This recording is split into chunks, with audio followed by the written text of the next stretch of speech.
Well, today I've got a very, very special guest, someone who's done public speaking at such a high level that is hard to overstate her experience. I have Lizzie Dossel in the house who recently helped Google with their AI event and helped the speakers prepare for that. So, Lizzie, I'm super pumped. Our members are super pumped. Thank you so much for being here. Yeah, I'm thrilled to be here and meet you all. The first question I had is you just had a TED Talk yourself. Congratulations on Thank that. you.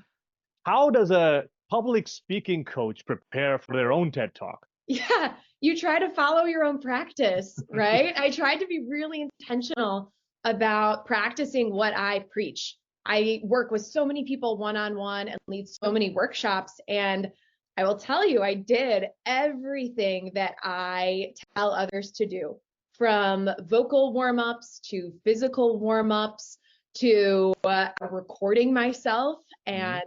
and watching it ahead of my talk. I think I have somewhere between 10 and 15 video recordings of my 13-minute TEDx talk. Mhm. And I sat down and I watched every one of them after I did it. And really, what I preach when I'm coaching is to prepare for flexibility. And so that's also what I did. I practiced in different spaces, in Mhm. different clothes. I am a big fan of preparing for what you can't prepare for. And so I did a lot of noise rehearsals Interesting. where when you know you're going to be in a big event space, phones go off, people sneeze, people come in and out, the doors open and close. So I did a couple rehearsals where I had my TV on in the background. I set my microwave to go off. I had the dishwasher running. I left my phone on so that I would get notifications while I was speaking to help myself focus and stay present through any of those distractions. You're training like a Navy SEAL here, where you want to make sure that if you hear some gunfire in the back or there's some demolition going on Exactly. out. Yes. In fact, it was a battle movie I had on. Well, you're the first person I've heard saying that you actively put yourself in a state where you can get distracted. So I'm curious about that specific type of training. When you do get distracted, and I'm sure on stage it's happened to you as well, how do you continue on if that happens? Uh, it happened during my TEDx talk. Yeah. So I don't know if any of you have watched it yet, but one of the things that I coach to is when you are in a session, and most of us are in this hybrid state, right? Where we have a virtual audience, but sometimes we have people in person as well. I always say focus on the people in the room. Focus on connecting with the people who are there, and your virtual audience will be tuned in. And I decided to not follow my own advice while I was speaking. And I saw it was near the end. I saw the camera in the back of the room. And I thought, oh, I'll check in with my virtual audience. And I like stared into the camera for just a minute, and that pulled me out of it. I had been so present, so tuned in with the audience. And as soon as I looked into the camera, it became about me. I started thinking about myself, not about the people in the room. And so I had this moment where I completely lost what I wanted to say. And we were not working with confidence monitors at TEDx, it was all from memory. And so I had this nice moment. There's this elongated pause at the end of the recording that I had no idea what I wanted to say next. And that is what every speaker's worst fear. So that's where I turn back to my preparation. What would I coach somebody else in that moment? Take a deep breath.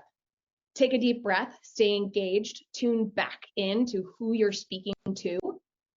And I let the moment be a little bit different than what I had originally planned it to be, right? I am always a little bit different, every time I do it.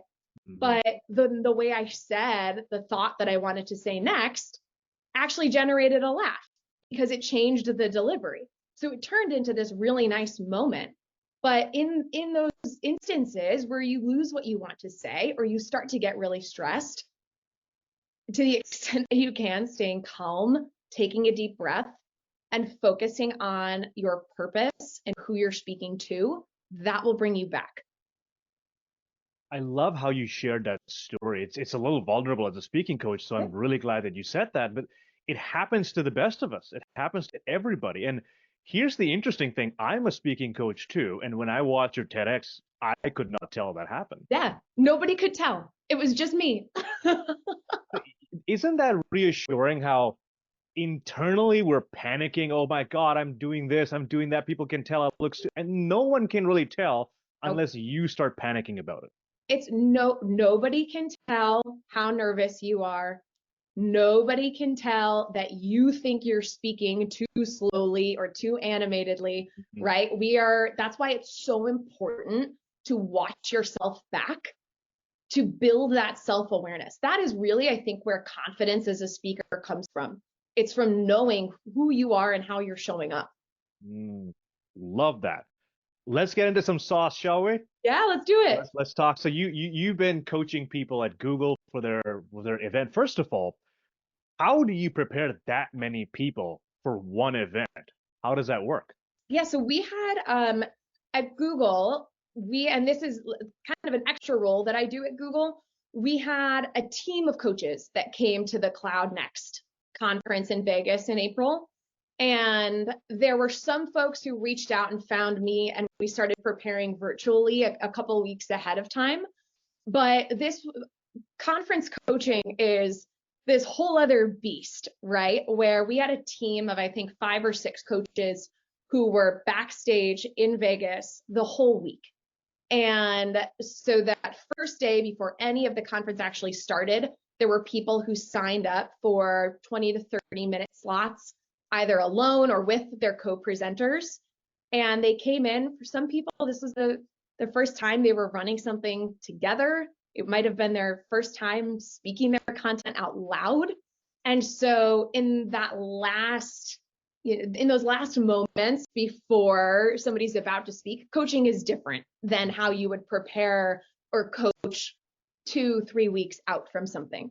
But it was a very cool experience at the actual conference where we had these little booths set up with a screen to project onto, and people would come in, and very quickly you're establishing a little bit of rapport, and then you're diving into the practice. Wow.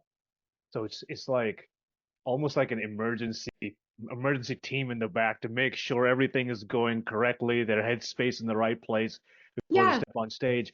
And I'm curious to hear from you about this. When you are working with people who are addressing a worldwide audience, really, there's a lot of pressure that comes with that. What do you see happening right before people step on stage, especially those people that you mentioned who are first timers? Yeah. There's I think people get overwhelmed with the magnitude of it, which is fair, right? It feels like, oh my God, I'm speaking to the world here. And yes, to an extent you are, but the world is made up of individual people. And you have to remember in those moments to speak to the individual people. When I run workshops, I often start off by saying, who are speakers that you love or that you feel connected with? And often Barack Obama is one who comes up, and people would reference how he would speak. He's on a global stage, and yet he was known for being able to make eye contact in those moments. And that's because if you watch him speak, or speakers like him, with each thought, they're just looking at one person in one direction. There's not this rush to speak to everybody all at once. And so when you're in a setting like that, where you have this ginormous audience in person and even a larger audience virtually, remember that with each thought, you're speaking to one person. It's a conversation, and that's going to help it feel more connected and honestly more digestible for everybody who's listening. Just taking the focus off of yourself and reminding yourself in the moment to just focus on one person at a time, because then you're not thinking about millions across the world watching you. You're just speaking to that one person in the moment. Yep. Let's talk about teleprompter for a bit. Yeah, let's do it. Bit of a contentious topic to have notes, not notes, and use a teleprompter, not. I've seen some people who can use a teleprompter and you can't even tell. Yeah. And I've seen other people who literally just rely on the teleprompter as if they have no personality. What healthy medium have you found? I am in the anti-teleprompter camp, if Even at I'm that being honest. level? Yeah. So at a very, very senior level, I know people use it. I advise against it, or I advise against relying on it. When I have been in an opportunity to use one, personally, I find it distracting. Hmm. And I know for myself, when I practice in my Navy SEAL like way, I say, I use slightly different words every time. And so it just becomes really distracting to me to rely on it. And I think that the problem with a teleprompter is it's usually the exact sentence that someone decided 2 weeks ago would be nice to say Hmm. instead of prompting you with bullet points. And, while I think that having a teleprompter, if you practice with it and you feel good with it, it's fine to use, but you have to practice for flexibility with it to be able to reference it and not stare at it the whole time. There's a great example. It's old, it's from maybe 10 years ago, but Michael Bay at Samsung's conference. Yeah, you've seen this. So for anyone who hasn't, it's about a minute and 30 seconds. You can look it up. But Michael Bay is a film director, and he was invited out to a Samsung conference to speak on the stage. And you see him very quickly. He had kind of a rehearsed introduction. And then he immediately started to panic because the teleprompter was off and he couldn't get himself out of it because he hadn't prepared for any type of flexibility.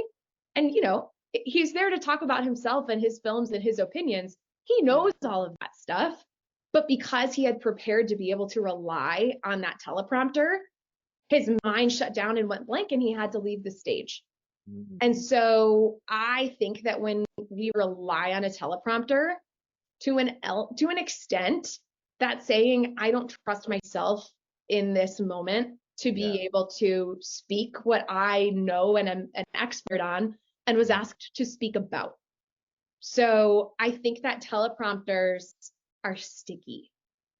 that's Mm. my that's my answer for you. So do you get people when you're preparing them for conferences to choose which path they want? If they want to use it, they can. If they don't have to. It's usually um it's usually less of a choice as a speaker, do you want one, and more either the event has the technology set up and will have them, and then you can choose as a speaker if you want to use them or not. Mm.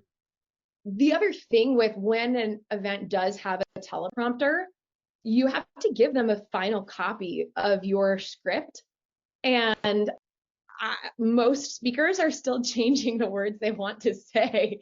Like the morning of, for TEDx, I changed, the order of a thought or, a phrasing in my car on the way to the event. And if I Mhm. had given them a final copy of my script, then the different words would have shown up on the teleprompter and that would have pulled me out of the moment. Mm. Love these insights. I'm wondering how our members today can translate that into their own lives because I imagine some of them are talking on stage, but others are preparing for a meeting. Can you guide us through a preparation process that includes how early should we start with the content? How early should we start rehearsing it? And just what that looks like? Yeah. So preparation is my favorite thing to talk about in workshops because that is what's going to make the difference between you feeling confident and not. And so some people have the luxury of knowing a month, hey, maybe 6 months out that you're going to be speaking at something. And so great, you have so much time to start to prepare. Some people know a week, maybe 2 weeks out. Mm. And so it's hard to give an exact timeline for when you should start. I think ideally you'd have at least a couple weeks. And when you start, some people say, I never write out what I want to say. I want to stay loose, right? That tends to bite you, especially if you aren't practicing it out loud. You have to think through what you want to say and the order you want to say it. So I have no problem with people writing down what they want to say. Even, writing out a full script for yourself. If that's a helpful thought organization process, why not? What I say though is number one, as you're doing that, speak it out loud, write out loud, because we speak differently than we write. And so phrasing will sound unnatural. Your word choice will sound unnatural. A lot of times, if I know I need to write something, I'll go out, go for a walk, go for a jog, and kind of write it in my head. I'll stop midway and be typing into my phone when I think of a way I wanted to phrase something. And so that writing out loud really does help. And then when you have, a draft of what you think you want to say, then start to simplify it into bullet points. And in a virtual world, we've gotten really comfortable with being able to, sneakily split our screen. We have our notes on one side and our video on the other. If you have bullet points, you might reference them and then come back, reference them and then come back. But as soon as you have like a full script of what you want to say at the side of your screen, your eyes are going to go there. Of course they are. Of course they are. And so breaking down what you want to say into bullet points, it's a helpful thought exercise to help you remember what you want to say. And from a confidence perspective, it's you saying to yourself, I trust that I can speak to this. I trust that I know what I want to say. And I just need those bullet points as a reminder of my thought order. In your experience, do you think most people underestimate or overestimate how much preparation is required? Oh, underestimate for sure. Or they know that they have a big thing. And so they say, okay, I have to prepare for this. I have to prepare for this. And they just read over their speaker notes over and over and over. And this happened. I have a good friend who works in banking, and he told me, he was like, Lizzie, I had this big presentation and I prepared so much for it, and I still tripped over my words while I was presenting. And I said, okay, well, how did you prepare? And he said, well, I read over it so many times. And I was like, did you ever practice it out loud? Because speaking is as motor as it is mental. There's John Mulaney is a stand-up comedian, and he has this great bit where he talks about playing basketball. And John Mulaney, not an athlete, but he talks about how his brain understands how someone could dribble down the court and make a layup. But when he goes to play basketball, he says it's like he needs to outsource the job to his body. And then it's like he just bought his body and he doesn't know how it works yet. When we're speaking, it's the same thing. We have to practice out loud, and that's what people underestimate. They might give themselves a week to practice, but they're perfecting their slides. They're perfecting the exact wording of something, but people might only speak it out loud once or twice, and that's not going to help you.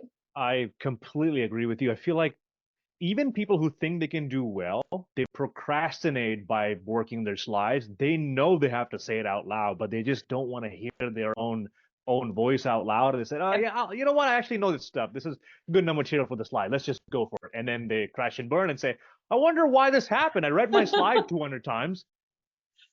So, and I get it. It's uncomfortable, right? It's uncomfortable to practice by yourself. It's especially uncomfortable to ask someone to watch you practice. But the more you do it, the less uncomfortable it gets. The way this was described to me by my coach was every time you rehearse, you give yourself proof that you can do it. Yeah. So if you never have any evidence in the past that I know how to do it, I've never done it start to finish, why will you feel confident in the moment? Right. So you're saying the same thing. Yeah. Love it. Let's get to some Q&As. We've got a lot of questions coming up. And folks, this is a great time to ask Lizzie because she has specific experience working with Google, and I'm sure a lot of other companies at top level. So I'm going to pick out some of the questions that are unique to her and her domain, and we'll go from there, okay? Okay, I'm seeing a question by Ali. So Ali says, Lizzie, what's the best way to build rapport with the audience in a webinar where you can't see them? I'm guessing it's a virtual presentation in this case. Yeah. Oh, that's the worst. When you can't see people and you're maybe just like staring at your own yourself, Or Go even on. worse, you don't have your camera on and you're just talking into the abyss, Mm, asking questions and envisioning, like literally picturing in your head how people are responding. That's going to help you feel connected. If there's an opportunity in the webinar for people to engage with likes, thumbs up, laughing, comments, that's great to encourage that.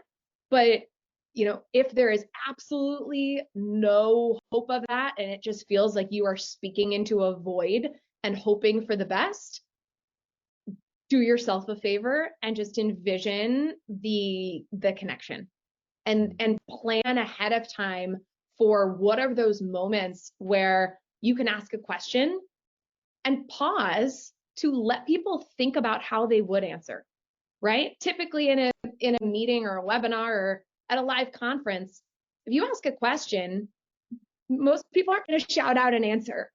But if you pause and let them think about the answer, that's a way of connecting with your audience. mm. Likewise, if you know you're going to be in a situation like that, lean into some humor, bring in some stories, bring in some levity that you can bring in your humanness, because that's going to have people leaning in on the other side, even though they can't see it, or even though you can't see it.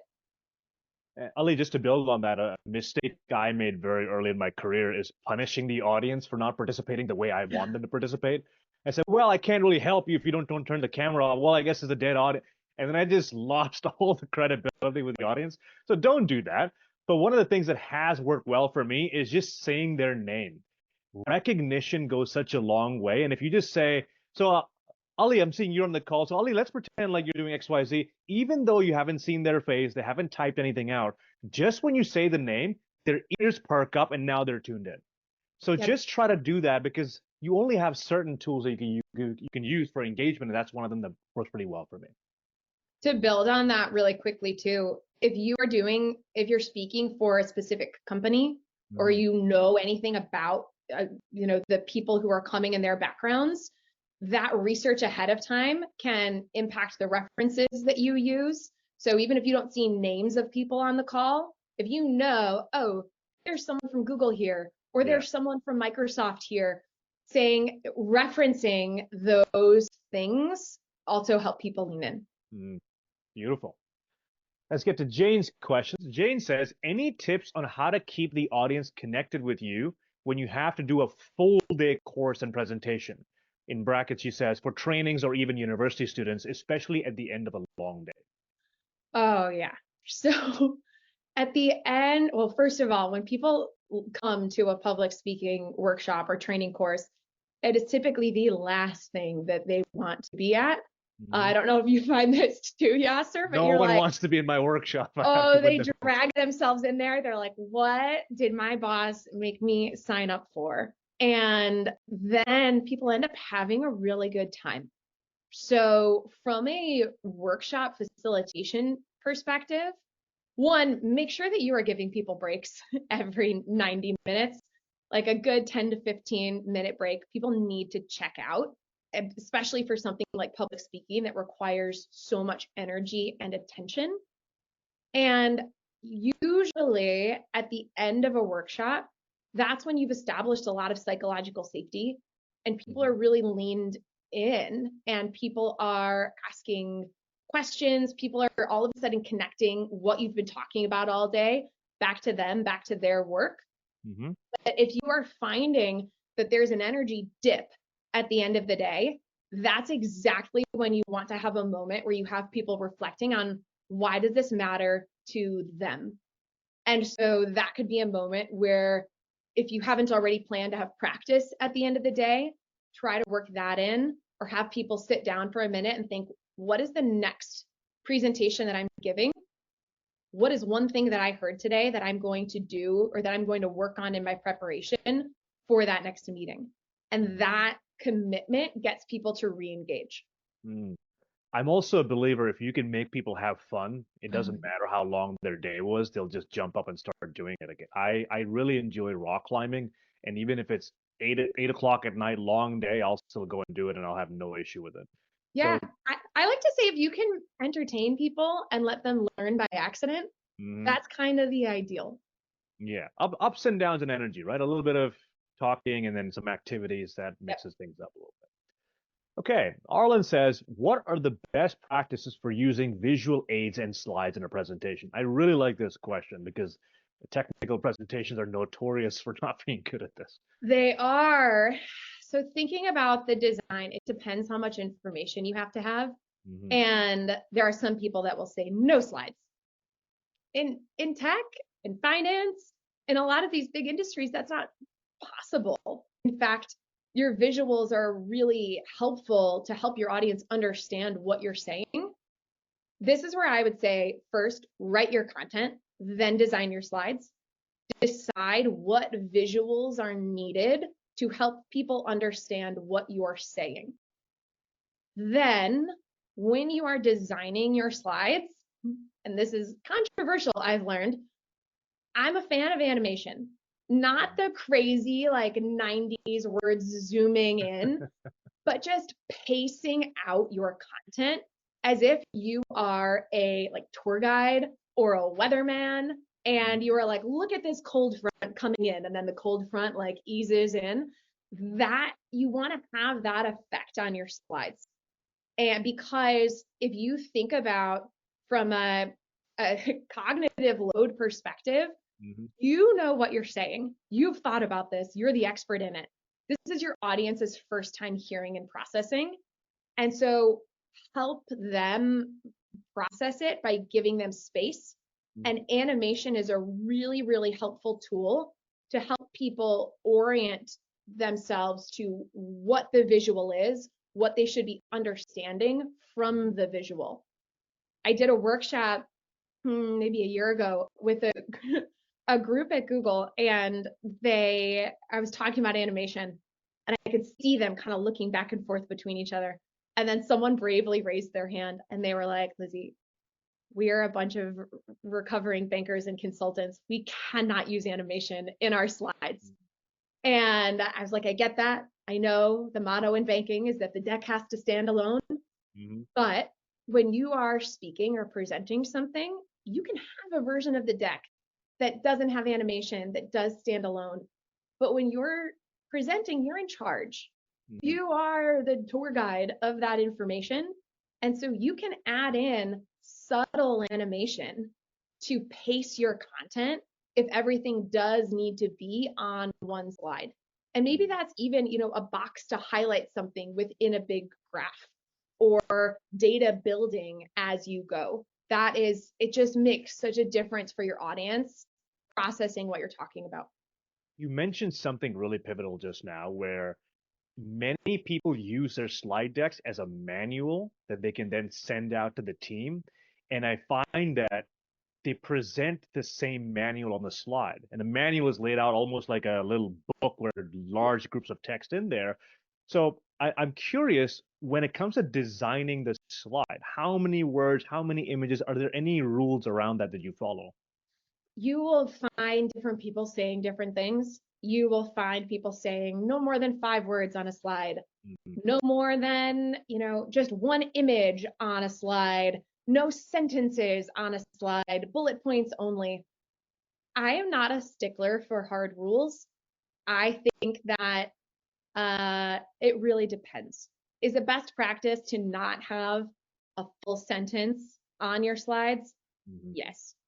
But you could have 25 bullet points, and that would be just as overwhelming as having 2, 3 full sentences. Mhm. So it really depends. And when you're designing your slides, if you have written your content first and you're thinking of your slides as a visual aid to support the content you're saying, that's when you really have to put yourself in the mind of your audience and say, if I was hearing this for the first time, what do I need to see?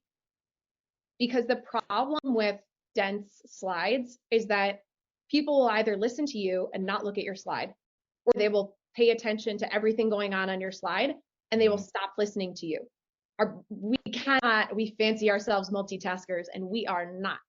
And so there, I don't think it's fair to necessarily say these are the exact rules that you have to have when you're designing a slide. You just really have to empathize with your audience and know what's going to distract them and what's going to help them. Mm. This is something that I really struggle with my consulting clients. They come from the McKinseys, the BCGs of the world, and two ginormous sentences at the top, 14 diagrams, notes, and it's not like, oh my God, It am I kills supposed to you. read? It's so hard to just waver them off of that. So I totally feel you there. Stella says, she's got the next question. Stella says, it's great to have you on here, Lizzie. During my time at Google, so we're a fellow former Googler here, I often found myself in situations where I had to promote our team's new initiatives without fully understanding the stakeholders' perspective, and they might be in a different place. How do you navigate this in a strategic way? So I say that when you're planning your content, always start off with mapping out your audience and your objective for them. And so think about, what do you know about your audience? What do they want from this? If you have gaps, ask who's ever organizing the event for more information. And then really think about, with your audience, what do you want them to think, feel, and do with this? And I have these conversations with Googlers all the time.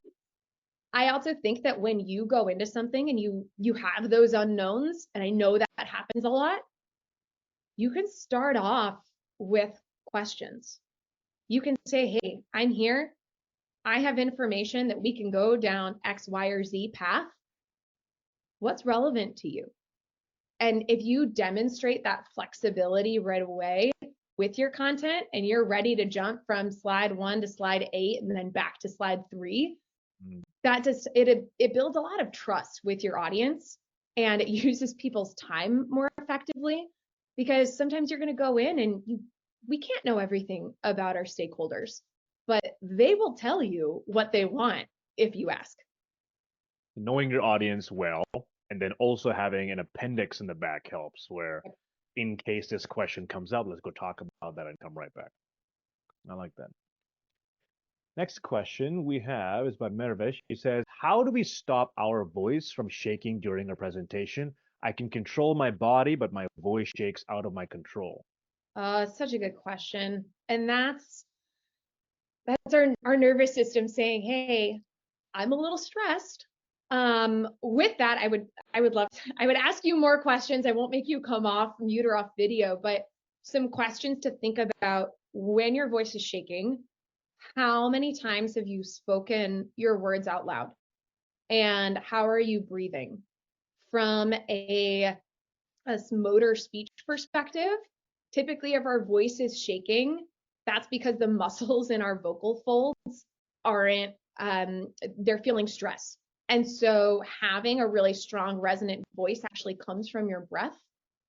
And so thinking about having really nice diaphragmatic breathing to help give you that strong voice, that's what gives you the power underneath your vocal folds to give you that steady speaking pace. And so I would think about, how are you breathing?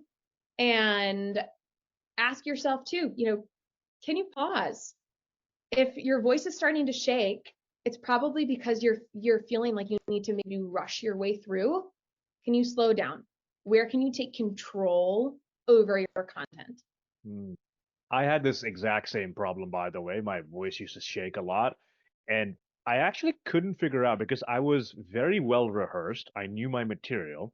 I said it enough times, but the change happened for me when I increased my volume, which Oh, I yeah. did not know was the case. So when I was speaking at a certain volume, for some reason my voice would rattle almost like a little rattlesnake's tail. But then my coach said, just talk loud enough, again, with what you said about the air, Yeah. diaphragmatic breathing. When I started talking louder, for some reason it cleared something up in my throat, and I no longer had that. And now it's kind of become my default. I just scream all the time. So It gave maybe you more that's something. power. Yeah, that's something you could try out. But I've seen a lot of reasons for the same exact thing you're experiencing, Mervis. So maybe if you haven't already, try experimenting with volume. That might help you out. And breathing, by the way, that also works really well. Okay, next up we have Rabel. So Rabel says, how many times should you practice from start to finish for an interview? For an interview, that my annoying answer, I said this to Yasser before we all started. A lot of my answers are, it depends. It depends how long your interview is. It depends how comfortable you are talking about the content. Is this an interview that you've done 10, 15 times already? Mhm. Or is this an interview for a dream job that you know you're going to feel really nervous for in the moment? Mhm. There is not a magic number. I tend to say that for however many minutes you are speaking, try to practice at least that many times. So if you know that your interview is going to be, granted, if your interview is 30 minutes long, say you are going to be speaking for maybe half of that, and think through your answers 10, 15 times. Speaking Mhm. them out loud to give yourself that flexibility. Sounds like a lot, but that's what's going to give you the confidence in the moment. Mm. The best piece of advice that I was given by a career coach back in the day was however many times you have to practice, where after the interview, you won't say, I wish I practiced more. Yeah. And that number can vary for you. So I always overestimate, usually 30 to 50 times start to finish. Yeah. So as long as you can come back and say, hey, I could not have done anything more. You don't want to walk in without your ammunition.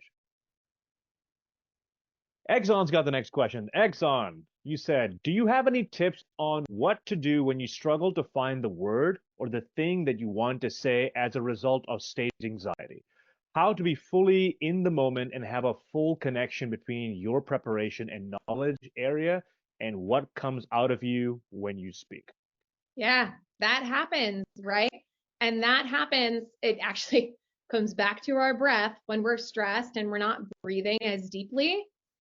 Our frontal lobe, which is where all of our reasoning, logical thinking sits, it becomes deoxygenated actually. And so it's harder to think of what we want to say. It's harder to remember that main point we wanted to have. So if you are finding yourself in a moment thinking, oh man, what's the word for that thing? Pause, take a deep breath. It might come to you, it might not. In those moments when it's because you're stressed, find a way to laugh.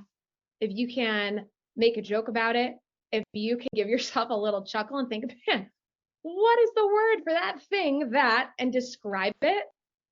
You're a person, you're speaking to people, people understand it.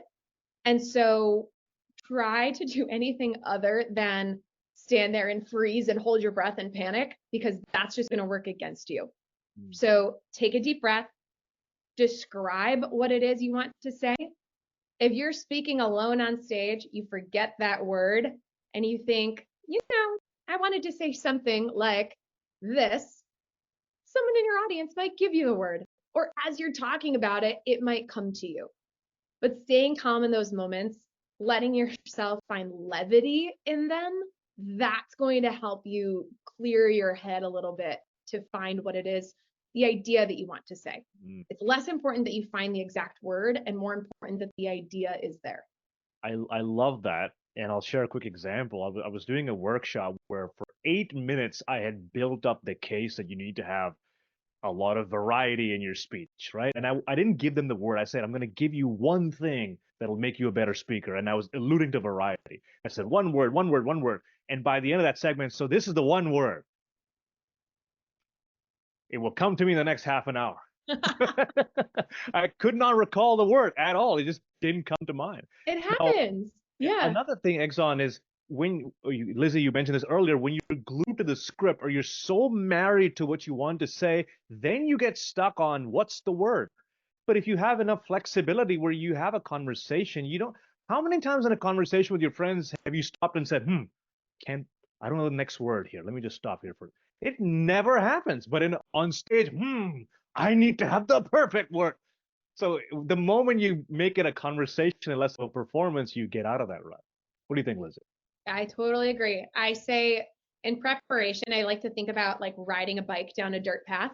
Mm-hmm. And if you are just riding your bike down the same line in that dirt path, you're just going to build this bigger and bigger divot around your wheel to a point where inevitably, when a rock blows in the way or the wind knocks you over, you can't turn your wheel anymore. And so you fall.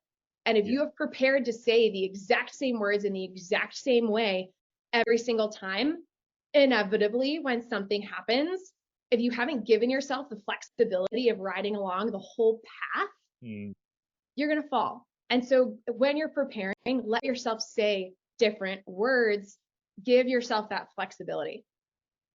This reminds me of a client presentation. He was explaining his product, and I forget what the line was. It was something like, and so the product can do this unbelievable something.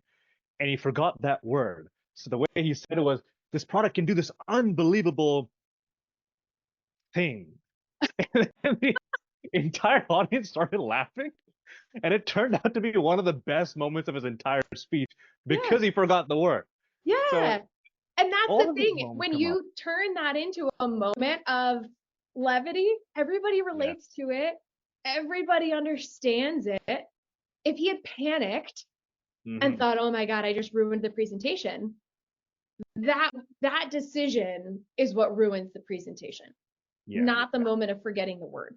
Hardly does your entire presentation revolve around one word. Right. All right, Jigar, you got the next question. Sometimes you prepare a presentation for someone else to deliver, but unknowingly you are asked to deliver the same without any preparation. What should one focus on in such a situation? And I'm sure many of us have had that same thing happen. So this is when you are preparing something that someone else created the content for. Am I understanding that right? Yeah, that's what he asked. So in that case, this is like you're going into acting mode, right? Where the playwright decided this is what will be said, and you're like, all right, this is my script, not the words I would say. You're the speaker. You are the speaker. If you need to rearrange the order of slides, some people might say don't do that, but it's you. And if you are going through and saying, I know this audience and I know that this content would land better this way, or I'm going to say this word instead of this word, know the ideas that you're presenting, know why you're speaking, know who you're speaking to. And that is going to come through, because otherwise it's really uncomfortable and really obvious when people are presenting content that they did not create themselves, that they did not write themselves. It sounds awkward. So give yourself the flexibility, look through it, and then adjust it where you need to so that it feels comfortable coming from you. Something I'll tag on to that is we had a client we work with whose boss was notorious for just backing out last minute and just saying, oh, I have this meeting, and they wouldn't show up. So I told him, we've recognized this pattern. It happens enough times where we know 50% of the time it's going to happen. When we're preparing the slides, why don't we just rehearse it one time as we're putting the slides together in case it happened? And that 50% turns into 70%, 80%, and eventually your audience inquires to know information beyond what you prepared for. So this is building up on our current discussion. The famous, let's parking lot that for later, right? It's everybody's worst nightmare when they get a question that they don't know an answer to and they're supposed to be an expert. And that's where, give your audience credit for asking a great question and having the confidence to say, you know what, right now I don't have an answer for that. That it builds trust and rapport. Nobody knows everything.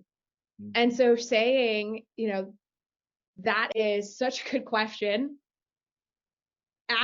thanking them for the question, acknowledging maybe why it's a good question, or saying, I've actually wondered that same thing, things like that, relating to your audience. And then being honest and saying, right now, I don't have an answer for you, but giving a specific step that you'll take if it's relevant. Say, I'm going to find that out and I'll follow up with you after the meeting, or that's actually going to be talked about in a future session. Anything like that, just acknowledging that it's a good question, but not taking the pressure to attempt to answer it yourself, because then you find yourself kind of floundering and that can start to make you panic. So it's okay that you don't have the answer for everything.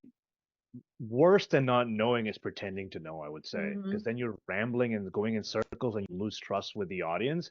I had a business coach that I hired. I paid a lot of money for that. And I asked him a question once about my business. And his answer was an 18-second pause, after which he says, I actually don't know the answer to that question. Can I get back to you on that?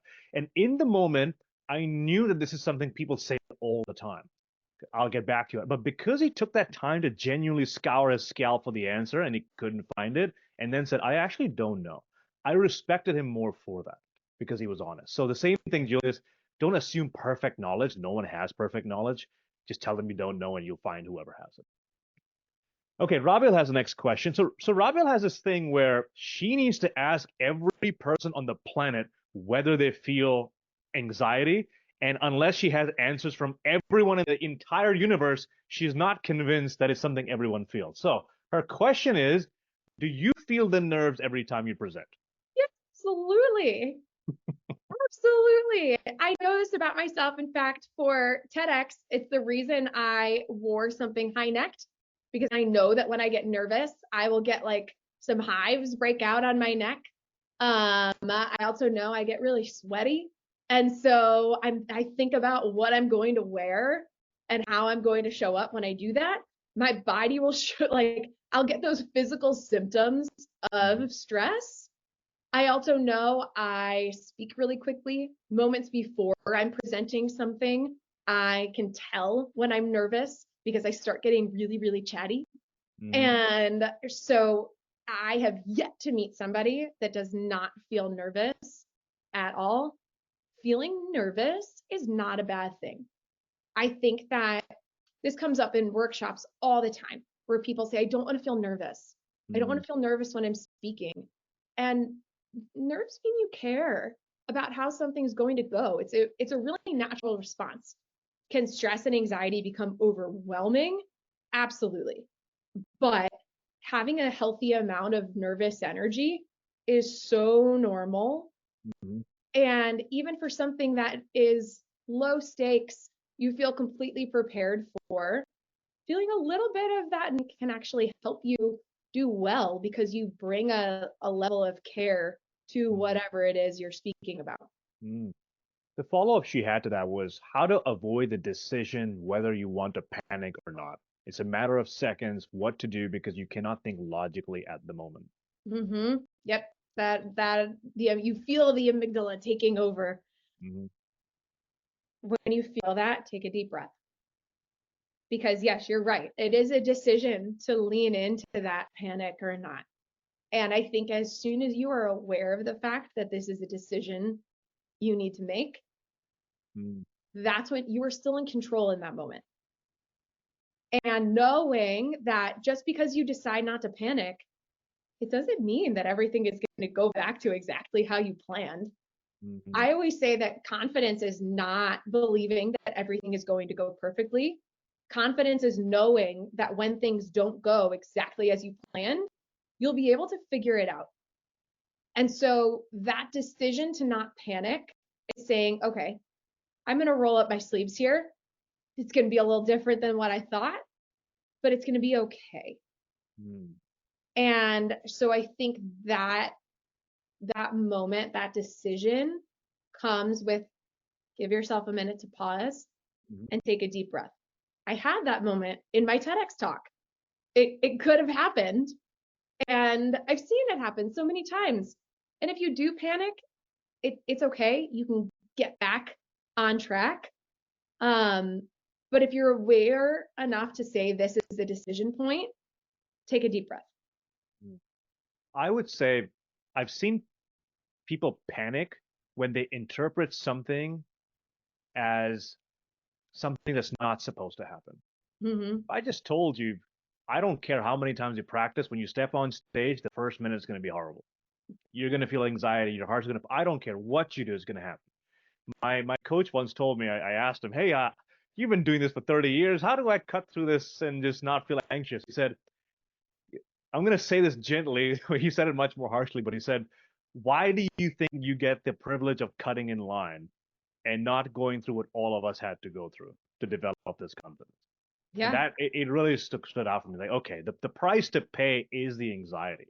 That's why most people don't do it. So that yeah, it's true. And I think that with that, when you go out on stage, and yes, that first minute can suck, that's where you choose, you know what? I prepared for this, or maybe I didn't prepare as much as I should have, would have, could have. Right now, the only thing I can do is let myself try to have fun. Mhm. People like watching people who are having fun, no matter what you're presenting. When you sound like you're interested in and you care about what you're talking about, that calms you down, it calms your audience down. Mm. And then you make it less about yourself because the more it's about you, how do I do? Will I panic? Your head's in the wrong place already, right? Yep. Okay, Salman has the next question. Salman says, once I selected for a presentation or attending an interactive course, I feel an extreme panic. I'm guessing he says, once I am selected, I feel an extreme panic and I try to avoid it. My conscious mind understands that there's nothing threatening, but I'm afraid that my unconscious mind is controlling my feelings. No solution up to this day for this trouble. Yeah, that's your fight or flight response Mm-hmm. kicking in. It's totally normal. Mm-hmm. We all feel that. And that's also maybe a little bit of imposter syndrome creeping in, where we say, okay, I applied for this thing. Awesome. I got it. Shoot, now I have to do it. Mm-hmm. And almost everything that I have applied for and spoken at, Mm-hmm. I have felt that same way. And so that's where find a coach, find someone or something that is going to hold you accountable to your preparation, especially if you're feeling that in yourself.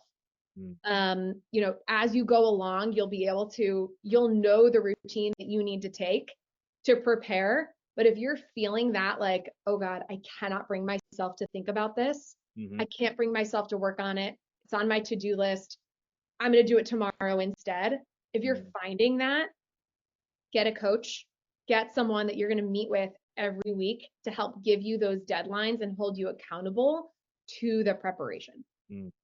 And to build on what you've said, we had a guest, Nir Eyal, a couple of weeks ago, and he said the single most scientifically proven way to overcome any fear is a process called exposure therapy, where you expose yourself to the same stimuli over and over again, where eventually the result of that dies out. It doesn't go away, but it dies out. So Salman, because you're part of this membership, your goal is to practice on our calls as much as possible. So you expose yourself to that feeling over and over again until it starts to die down.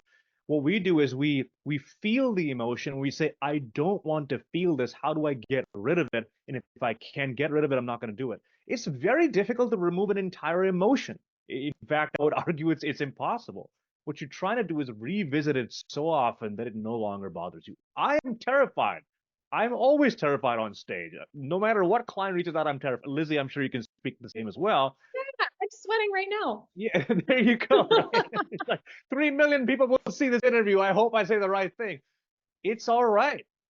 We know this is how we're going to feel. We know our body. So, Salman, if you've been avoiding this your whole life, I'm guessing you're not used to the feeling enough. Because the moment the feeling comes up, you want to get rid of it as soon as possible. So maybe 3 times a year you feel that feeling and not used to it. So I would say do the opposite. Visit it as many times as possible till you no longer feel that level of panic.